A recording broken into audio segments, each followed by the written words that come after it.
السلام علیکم رحمۃ اللہ وبرکاتہ۔ انشاءاللہ آج اپنا درس نمبر 15 اسٹارٹ کریں گے، اور ابھی اپنی جو بحثیں تھی منطقی لاجیکل تقریباً جو ایکسپلینیشن تھا تقریباً ختم ہو گیا۔ اب اسلام کے بارے میں ڈائریکٹ تعلیمات کی طرف آتے ہیں۔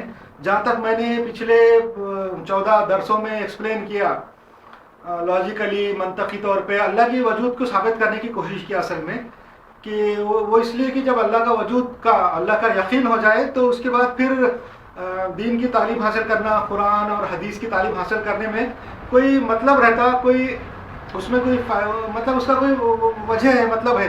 جب اللہ کو ہی نہیں مانتے تو پھر اس کے علم حاصل کرنے کی کوئی وجہ نہیں ہے۔ مگر اب اللہ کے کرم سے ہم نے منطقی طور پہ ثابت کیا، سائنسی وجہ یہ بتائے، اور سائنسی دلائل سے اور منطقی دلائل سے ثابت کیا، کسی قسم کا مذہبی کتابوں سے حوالے نہیں دیا۔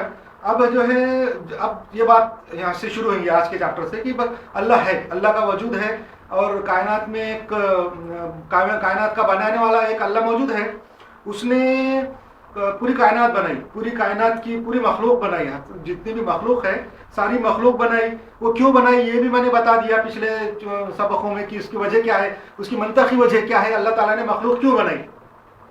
اچھا، مخلوق بنائی، مخلوق بنانے کے بعد